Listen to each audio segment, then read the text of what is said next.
और इसी के साथ आगे 2005 की बात करते हैं। Amazon लॉन्चेस प्राइम मेंबरशिप, यानी कि Amazon मार्केट प्लेस 2000 में बनाया गया था, जिसने छोटे बिजनेस को Amazon के प्लेटफॉर्म पर अपना प्रोडक्ट बेचने की सुविधा दी। इसने एक बेहतर डिलीवरी सर्विस की जरूरत को बढ़ा दिया, जिस पर कस्टमर्स भरोसा कर सके। 2005 में Amazon प्राइम लॉन्च किया गया था, जिसने सिलेक्टेड प्रोडक्ट्स के लिए क्विक शिपिंग की सर्विस दी थी। तेज डिलीवरी सर्विस ने सेल को काफी बढ़ावा दिया, क्योंकि इसने प्रोडक्ट को कम से कम समय में डिलीवर करना आसान बना दिया था। आज 100 मिलियन से ज्यादा कस्टमर Amazon प्राइम के मेंबर है। ये एक ऐसी मेंबरशिप सर्विस है जिसमें वीडियो और म्यूजिक स्ट्रीमिंग एप्लीकेशन शामिल है, जो नेटफ्लिक्स के साथ मुकाबला कर रही है। Amazon प्राइम दुनिया में सबसे ज्यादा पेड मेंबरशिप प्रोग्राम के रूप में दूसरी पोजीशन पर बनी हुई है। और इस जर्नी में अब बात करते हैं अदर बिजनेस वेंचर्स के बारे में। सबसे पहले है Kindle। Amazon में प्रोडक्ट की रेंज बढ़ाने और इस बिजनेस को फैलाते रहने के बावजूद भी बेजोस Amazon की बुनियाद रही किताबों को नहीं भूले। उन्होंने मार्केट ट्रेंड पर अपनी नजर बनाए रखी और ई बुक्स को पॉपुलर होते देखा।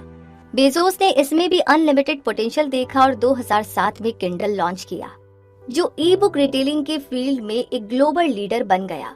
Amazon Kindle डिवाइस ने रीडर्स को ई बुक्स के बड़े कलेक्शन को ब्राउज करना मुमकिन और आसान बनाया। ई बुक्स को ऑनलाइन खरीदा जा सकता है, Kindle डिवाइस पर डाउनलोड किया जा सकता है, जिससे यूजर्स चलते फिरते भी ई बुक्स पढ़ सकते हैं।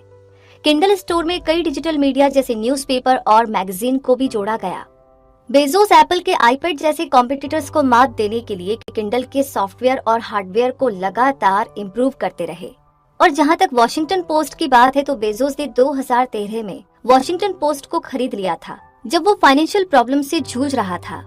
बेजोस की लीडरशिप में पेपर अपने वेब ट्रैफिक को डबल करने में सक्सेसफुल रहा और 3 साल के अंदर प्रॉफिटेबल हो गया। सितंबर 2017 में ये अनाउंस किया गया कि द वॉशिंगटन पोस्ट ने पेड सब्सक्राइबर्स का 1 मिलियन का फिगर पार कर लिया है।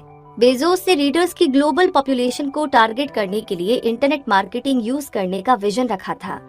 और इस तरीके से अगला बिजनेस वेंचर था blue origin. Star Trek movie के फैन रहे बेजोस को हमेशा से स्पेस क्राफ्ट में बड़ी ही दिलचस्पी थी। Amazon की बड़ी सक्सेस ने बेजोस को ब्लू ओरिजिन नाम की अपनी स्पेस एक्सप्लोरेशन कंपनी शुरू करने में बहुत हेल्प की। बेजोस कहते हैं कि उनका एक सपना ये भी है कि वो दूसरे प्लेनेट तक पहुंच बनाकर वहां पर ऐसा इंतजाम कर सके कि वहां इंसान आराम से रह सके। वो ब्लू ओरिजिन में इन्वेस्ट करने के लिए हर साल कुछ Amazon स्टॉक बेचते हैं, जिनकी लगभग कीमत $1 बिलियन है। बेजोस ने कहा है कि ब्लू ओरिजिन का मेन एम इंसानों को दूसरे प्लैनेट्स तक पहुंचाकर अर्थ के नेचुरल रिसोर्सेज को खत्म होने से बचाना है। उन्होंने अनाउंस किया था कि न्यू शेफर्ड, जो ब्लू ओरिजिन का स्पेस क्राफ्ट है, जल्द ही नवंबर 2018 तक इंसानों को स्पेस में ले जाएगा।